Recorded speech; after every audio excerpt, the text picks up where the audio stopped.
జరుగుతున్న ఘర్షణ వాతావరణం సంబంధించి మనం చర్చతో కొనసాగిస్తున్నాం. నరేష్ గారు చెప్పండి, ఇప్పుడు ఆచార్య గారు చెప్పినట్టుగా సో ప్రభుత్వం పూర్తిగా అన్ని ఆధారాలతో చూపించినప్పటికీ కూడా జీవ వైవిధ్యం పర్యావరణ అనుమతులు కావాల్సి ఉందని చెప్తున్నారు. సో దానికోసం కనుక గ్రీన్ ట్రైబ్యునల్ ఆశ్రయించవచ్చు, పర్యావరణ అనుమతుల కోసం ప్రయత్నించవచ్చు అని చెప్పేసి కూడా ఒక ఆప్షన్ ఉంది. కానీ స్టూడెంట్స్ ఆందోళన అనేది ఇప్పుడు చేయదగ్గది కాదు అన్నది అటు రాష్ట్ర ప్రభుత్వ వాదన. మీరేం చెప్తారు దీనికి? అసలు ఈ సమస్యకి ఏమైనా సొల్యూషన్ లాంటిది ఏమైనా ఉందా? సో ఆందోళనలు అణచివేసే దిశగానే ప్రభుత్వం వెళ్తుందా? మీ పార్టీ వర్షన్ ఏంటి? గుడ్ ఈవినింగ్ అండి. అయితే ఇక్కడ రేవంత్ రెడ్డి గారు ఎలక్షన్లప్పుడు ఎస్సీకి వెళ్ళి ఫుట్బాల్ ఆడడం జరిగింది. అక్కడ ఉన్న విద్యార్థులు అంతా అనుకున్నారు ఇంత మంచి లీడర్, ప్రజలతో కలిసిపోయినటువంటి లీడర్, విద్యార్థితో కలిసిపోయే లీడర్, విద్యార్థి సమస్యల కోసం తెలుసుకొని ఇట్లా ఫుట్బాల్ ఆడడానికి వచ్చారని అనుకున్నాడు తప్ప ఎలక్షన్లు అయిపోయిన తర్వాత డైరెక్ట్ వాళ్ళనే ఫుట్బాల్ ఆడతామని చెప్పి అనుకోలేదు. ఆ రోజు ఉన్నటువంటి పరిస్థితులు ఆ రకంగా ఉండే. కానీ ఈరోజు ముఖ్యమంత్రి గారు ఏం చేశారు, ఆనాడు వచ్చిన ఎఫెక్ట్ తెలియదు, లేదా అంతకుముందు ప్లాన్ తెలియదు, కానీ 400 ఎకరాల భూమిని ఎటువంటి అనుమతులు లేకుండా వారు చెప్తున్నటువంటి మాటల్లో యూనివర్సిటీ అనుమతులు ఉన్నాయి, యూనివర్సిటీ చెప్పామని చెప్తున్నారు. అదే యూనివర్సిటీ నుంచి ఒక ప్రెస్ నోట్ రిలీజ్ చేయడం జరిగింది. ఏమని రిలీజ్ చేశారు వాళ్ళు? జూలై 2024లో ఎలాంటి పరిధులు పెట్టలేదు, సర్వే జరగలేదు, ఈ భూమి ఇక్కడ వస్తుందని చెప్పి ఎక్కడ కూడా పెట్టిన సందర్భాలు లేవు అని చెప్పి ప్రెస్ నోట్ ఇవ్వడం జరిగింది కదా. ఇంకా అంతకంటే ఏం కావాలి యూనివర్సిటీ నుంచి? ఒక యూనివర్సిటీ నుంచి ప్రెస్ నోట్గా మా నుంచి అనుమతులు కానివ్వండి, లేకపోతే మేము ఒప్పుకున్నది ఏం లేదు, దయచేసి ఇట్లా తప్పుడు వార్త ప్రచురించకండి అని చెప్పి మీడియాకు ఒక ప్రెస్ నోట్ రిలీజ్ చేసింది. అప్పటికీ కూడా ఇంకా మళ్ళీ కాంగ్రెస్ పార్టీ నాయకులు అందరూ కూడా దాని మీద తప్పుగా పట్టించి ఆల్రెడీ ఓయూ రిజిస్టర్ గారు ఏమంటలేరు, యూనివర్సిటీ వాళ్ళు ఏం మాట్లాడట్లేరు, విద్యార్థులు మాత్రమే మాట్లాడుతున్నారు. అది అది తప్పు కదండి. అది ఇప్పుడు నిజంగా మీకు అన్ని అనుమతులు ఉండి అన్ని అనుమతులు తీసుకుంటే కోర్టు హాలిడే ఉన్న రోజుల్లోనే మాత్రం ఎందుకు చేయాల్సి వచ్చింది? మరి నువ్వు అన్ని క్లియర్ ఉన్నట్లయితే హాలిడేస్ ఉన్న మాత్రం ఎందుకు చేయాల్సి వచ్చింది? గతంలో ఈ ముఖ్యమంత్రి గారు ప్రతిపక్ష పార్టీ నాయకుడిగా ఉన్నప్పుడు ఎన్నో సందర్భాల్లో వన్యప్రాణుల గురించి, జీవ వైవిధ్యం గురించి, అటవీ గురించి, అడవుల గురించి చాలా గొప్పగా మాట్లాడి వీటిని మనం పరిరక్షించుకోవాల్సిన అవసరం ఉంది, దీన్ని పెంపొందించుకోవాల్సిన అవసరం ఉంది. గత ప్రభుత్వం ఏమో ప్రతి ఒక్క వృక్షాన్ని నాటి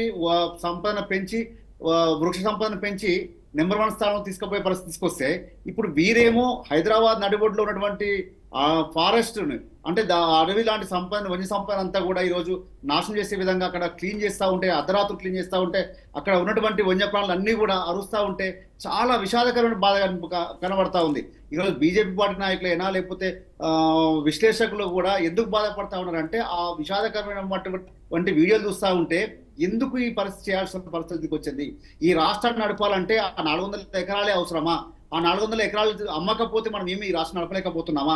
ఈ రాష్ట్రాన్ని ముందు తీసుకుపోవాలంటే ఇట్లాంటి అడవులను తీసుకుపోయి మీరు క్లీన్ చేసుకుంటూ పోతా ఉంటే ఈ రాష్ట్ర పరిస్థితి ఏ రకంగా ఉంటుంది? దీని మీద ప్రశ్న ఉత్పన్నం అవుతుంది. అంటే ఈ రోజుకు ఈ 400 ఎకరాలు అయితే రేపు ఎక్కడ వరకు పోతుంది? దీనికి పరిరక్షణ ఏంది? గ్రీన్ ట్రిబ్యునల్ ఏంది? వీటికి ఎవరి అనుమతులు తీసుకోవాలి? ఎటువంటి అనుమతులు లేకుండా ఇష్టరాజ్యాన్ని క్లీన్ చేసుకుంటూ పోతా ఉంటాం. అర్ధరాత్రి విద్యార్థి సంఘ నాయకులు అందరూ కూడా అడ్డుపడితే వాళ్ళని మాదాపూర్ పోలీస్ స్టేషన్ వెళ్ళడం, వారి తరఫున మా నాయకులు వెళ్ళి శ్రీనివాస్ గౌడ్ గారు అనుకోండి, శ్రవణ గారు అనుకోండి, ఇట్లా అందరూ కూడా వారు వెళ్ళి పరామర్శించి వాళ్ళు వినిపించడం కూడా జరిగింది కదా. మరి ఇట్లా చేస్తూ ఉంటే, అడ్డుకుంటా ఉంటే యూనివర్సిటీ మీద, యూనివర్సిటీ విద్యార్థుల మీద మీకు ఏం గౌరవం ఉన్నట్టు, వారి మీద ఏం చేస్తున్నట్టు కూడా స్పష్టమవుతా ఉంది. ఈరోజు విద్యార్థి లోకానికి అందరికి కూడా స్పష్టమవుతా ఉంది. యూనివర్సిటీ భూముల మీద వీరికి, యూనివర్సిటీల మీద, విద్యార్థుల మీద, భూముల మీద ఎటువంటి గౌరవం లేదు. వారికి కావాల్సింది రియల్ దందాలు, రియల్ ఎస్టేట్ వ్యాపారాలు, వారికి కావాల్సిన వచ్చేగాడి కమిషన్ల కకృతి, అంతే తప్ప ఈ రాష్ట్రం గురించి, రాష్ట్ర అభివృద్ధి గురించి, విద్యా వ్యవస్థ గురించి, ఈ రాష్ట్ర పౌరుల గురించి ఎక్కడ ఆలోచన చేసినట్టుగా కనబడట్లేదు. కాబట్టి ఈరోజు అన్ని పార్టీలు విమర్శించినప్పటికీ కూడా నిజంగా మీకు ఆ భూమి ఏదనేది స్పష్టం అయినప్పటికీ కూడా ఎందుకు దాన్ని చేయాల్సిన అవసరం ఉంది? నడిబొడ్డులో ఉన్నటువంటి వాటిని మనం అమ్ముకోవాల్సిన అవసరం ఏమొచ్చింది? దాని మీద స్పష్టత ఇవ్వాల్సిన అవసరం ఉంది. అంతే తప్ప మా రాష్ట్ర ప్రభుత్వంలో మేము ఉన్నాం కదా, మేము ఏం చేసినా నడుస్తుంది, మేము ఎక్కడా కూడా క్లీన్ చేసినా ఎవరు అడ్డు వస్తే వాళ్ళని అరెస్ట్ చేసుకుంటూ పోతా ఉంటాం. నిన్న అరెస్ట్ అయిన 2 వ్యక్తుల్ని ఈ రోజు వరకు కూడా ఇంకా విడుదల చేయలేదండి.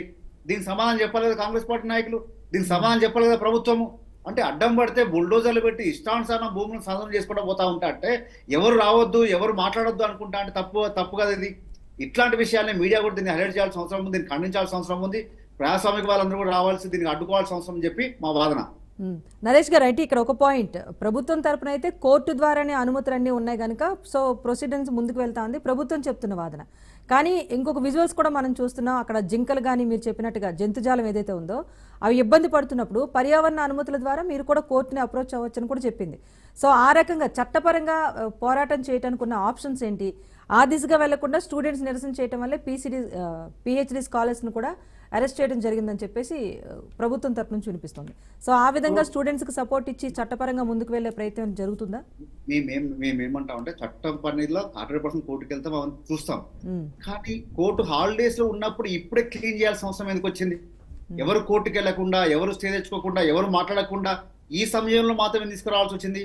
అడ్డుకున్న విద్యార్థులని కాంప్రమైజ్ చేసి వాళ్ళ సమయం ఇవ్వాల్సింది పోయి ఆ ఆ యొక్క కూల్చివేతలని వృక్ష సంపద నాశనం చేసేదాన్ని ఆపాల్సింది పోయి ఇంకా మీరు ఏమైనా చేసుకోవడం చెప్పి దాన్ని కంటిన్యూ చేయడం అనేది మూర్ఖత్వం కాదండి. ఇది అన్యాయం కాదు.